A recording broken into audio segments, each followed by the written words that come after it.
வணக்கம். இன்னைக்கு நம்ம விமர்சனம் பண்ண போற படம் ஈரம். நம்ம தமிழ் இண்டஸ்ட்ரி வந்து நிச்சயமா டெக்னாலஜிக்கலா இம்ப்ரூவ் ஆயிருக்குங்கிறதுக்கான ஒரு எக்ஸாம்பிளா இந்த படத்தை நம்ம நிச்சயமா சொல்லலாம்.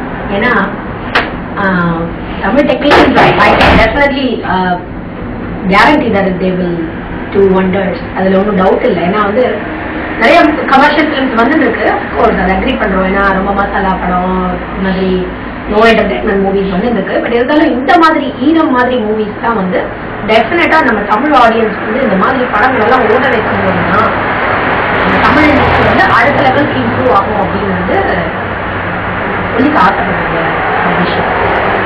இந்த படத்துக்கு மூவ் ஆகிறதுக்கு முன்னாடி இந்த கதை என்ன, இது என்ன மாதிரியான படம், அப்புறம் வந்து இதுல என்னென்ன பிளஸ் மைனஸ் இருக்கு அப்படிங்கறத பாக்கிறதுக்கு முன்னாடி இந்த படத்தோட கேஸ்ட் க்ரூ யார் வந்து போட்டோகிராஃபி பண்ணியிருக்காங்க இதெல்லாம் கொஞ்சம் பார்த்துக்கலாம்.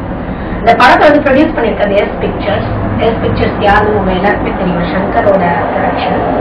சங்கர் வந்து ரொம்ப அப்ரிஷியேட் பண்ணோம். ஏன்னா வந்து அவரோட அசோசியேட்ஸ்க்கே வந்து அவர் ஒரு சான்ஸ் கொடுக்குறாரு. நான் நம்ம கிட்ட ஒர்க் பண்றவங்களுக்கு நம்மளே வந்து ஒரு படம் ப்ரொடியூஸ் பண்ணி கொடுக்கலாம். ஏன்னா அது ஒரு பிளாட்ஃபார்ம் மாதிரி. அதாவது அதுக்கு வந்து அவர் சம்பளம் வாங்குறாங்களா, அவங்க என்ன ஹெல்ப் பண்றாங்கிறதெல்லாம் தாண்டி ஒரு பிளாட்ஃபார்ம் அமைச்சு கொடுக்குறாரு.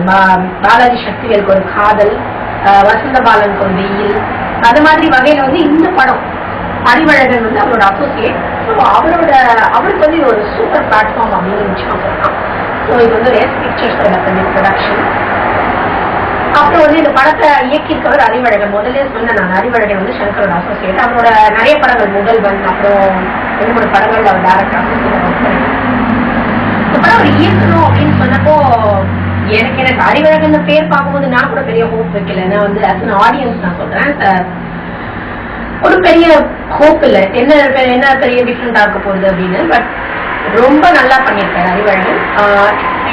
ஆக்சுவலி இந்த கேப்டன் ஆஃப் த ஷிப் அப்படின்னு சொல்ற அந்த வேர்டுக்கு ஏற்ற மாதிரி is done justice. And Arivazhagan இந்த படத்தோட டைரக்டர்.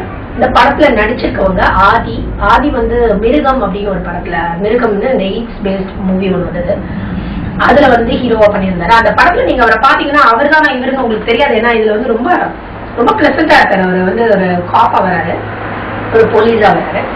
ஸோ ரொம்ப நல்லா பண்ணியிருக்காரு அவர். ஆதிதான் one hero. Other one is Nanda நீங்க எல்லாரும் பார்த்துட்டீங்க. மௌனம் பேசியதுல வந்து சூர்யாவோட பிரதரா வருவாரு. அப்புறம் 1 or 2 மூவிஸ் புன்னகை பூவே அப்படின்னு ஒரு படம் பண்ணியிருக்காரு. ரொம்ப டேலண்டட் ஆர்டிஸ்ட். அவருக்கு ஆக்சுவலி ஒரு நல்ல பிரேக் கிடைக்கல அப்படின்னு சொல்லலாம். ஏன்னா வந்து டேலண்டட் ஆர்டிஸ்ட் நான் மீன் பண்றது வந்து மற்றவங்களுக்கு எல்லாம் டேலண்ட் இல்லையா, டான்ஸ் வேணுமா ஸ்டண்ட் வேணுமாங்கிறத தாண்டி இப்போ எல்லாருமே டான்ஸ் பண்றாங்க, எல்லாருமே ஸ்டண்ட் பண்றாங்க, எல்லாருக்குமே எல்லா விஷயமும் தெரியுது டெக்னிக்கலி என்ன பண்ணணும் சினிமாக்குள்ள வரணும்னா. பட் ஆனா நடிப்புங்கிறது வந்து விச் இஸ் சம்திங் நம்ம ஃபீல் பண்ணக்கூடாது. நடிக்கிறாங்க அப்படிங்கறது ஃபீல் பண்ணக்கூடாது. அவங்க அந்த கேரக்டர் மாதிரி இருக்கு, இது நம்ம இந்த மாதிரி ஒரு கேரக்டர் பார்த்தா என்ன பண்ணுவோம் அப்படின்ற ஃபீலிங் நமக்கு வரணும். ஸோ அந்த விஷயத்தை பொறுத்தவரையில நந்தா இஸ் அகெயின் அவரும் ஒரு ஹீரோ. இதுல வந்து 2 ஹீரோ சப்ஜெக்டா, அப்போ வந்து இந்த ஹீரோக்கு இம்பார்ட்டன்ஸா அந்த ஹீரோக்கு இம்பார்ட்டன்ஸா இல்லாம இது வந்து கதைக்கு தான் இம்பார்ட்டன்ஸ். அந்த கதையில இவங்க எல்லாரும் நடிச்சிருக்காங்க. ஸோ அந்த விஷயத்தை நம்ம நிச்சயமா சொல்லி ஆகணும். So Nanda is one of the other hero. Heroine வந்து சிந்து மேனன் வந்து கொஞ்சம் வருஷம் முன்னாடி தமிழ்ல ஒரு படம் பண்ணாங்க. பாரதிராஜாவோட ப்ரொடக்ஷன்ல ஒரு படம் பண்ணாங்க. பட் அவங்க வந்து ரொம்ப நிறைய தமிழ் படம் நடிக்கல. But she is a very famous hero in Malayalam. நிறைய மலையாளம் மூவிஸ் பண்ணியிருக்காங்க. பட் ரொம்ப ப்ரெட்டியா இருக்காங்க. லைக் என்ன சொல்றதுன்னா ரொம்ப சந்தோஷமா இருக்கு. ஆஹா, தமிழ் ஹீரோயின் இப்படி ஒரு, அவங்க தமிழ் பேசல, அவங்களோட ஓன் வாய்ஸ் இல்லை இந்த படத்துல. பட் இருந்தாலும் ரொம்ப ப்ளீசிங்கா இருக்கு. அவங்களை பார்க்கவே வந்து ரொம்ப ஒரு சல்வார் போட்டுண்டு ஒரு பூ வச்சுட்டு ஒரு ஒரு அயங்கார் பொண்ணா பண்ணிருக்காங்க. திருச்சி ஸ்ரீரங்கம்ல இருக்கிற ஒரு அயங்கார் பொண்ணா பண்ணிருக்காங்க. அந்த அயங்கார் பொண்ணுக்கான பேஸ் வந்து ரொம்ப ஜஸ்டிஸ். அதோட முடியல. She's coming to Chennai and அங்க அவங்க ஃபேஸ் பண்ற ஆக்டிவிட்டிஸ் அண்ட் அந்த படத்தோட மெயின் சப்ஜெக்டே இவங்களை பேஸ் பண்ணிருந்ததுதான். அந்த சப்ஜெக்டுக்கு டெஃபினெட்லி டான ஜஸ்டிஸ். அண்ட் ரொம்ப சந்தோஷமா இருக்கு. சிந்து மேனன் மாதிரியான ஹீரோயின்ஸுக்கெல்லாம் இதுக்கப்புறம் உடனே அவங்களுக்கு வந்து ஒரு மாடர்ன் ஸ்கர்ட்டை கொடுத்து, நான் சொல்றது என்னன்னா மாடர்னா இருக்கக்கூடாது. Modern world is moving modern, இதெல்லாம் புரியுது. பட் இருந்தாலும் ஒரு தமிழ் மூவின்னு போய் பார்க்க போகும்போது உள்ள வந்து நம்ம வந்து ஒரு நார்மல் சப்ஜெக்ட்ஸ் தான் எதிர்பார்க்கணும். ஸோ அப்படி பார்க்கும்போது இந்த மாதிரி ஹீரோயின்ஸ் எல்லாம் நல்லா டெவலப் பண்ணலாம். ஒரு டூப்ளிகேட் ஸ்னேகா அப்படின்னு கூட சொல்லலாம். ஏன்னா ஸ்னேகா பார்த்தா தான் எப்பவுமே அந்த ஒரு பிளசன்ட் ஃபீலிங் வரும். ஆஹா, நம்ம வீட்டு பொண்ணு மாதிரி அப்படின்னு அந்த மாதிரி ஒரு ஃபீலிங் இவங்க கிட்ட வருது. அப்புறம் சரண்யா மோகன் நீங்க எல்லாம் பாத்துப்பீங்க. சின்ன பொண்ணு, ரொம்ப கியூட்டா நிறைய படம் பண்ணிட்டு இருக்காங்க அவங்க. இப்போ ஷீஸ் அப்கமிங் ஆர்டிஸ்ட், ரொம்ப நல்லா பண்றாங்க அவங்க.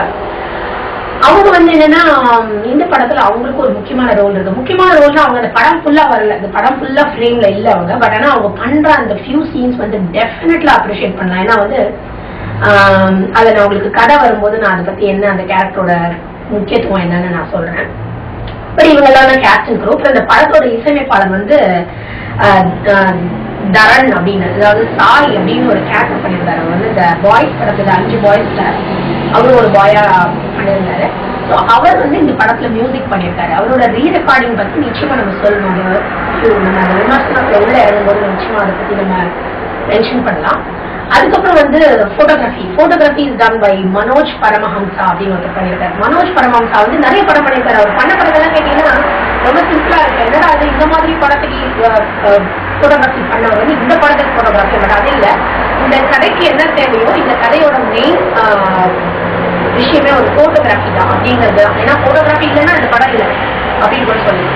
So definitely is done a very good role. And நிச்சயமா வந்து இதை பத்தி நம்ம அப்படியே பேசிட்டே இருக்கலாம். எனக்கு வந்து என்ன டெக்னீஷியன்ஸ் வந்துருக்காங்க அப்படின்னு எனக்கு ரொம்ப சந்தோஷமா இருக்கு.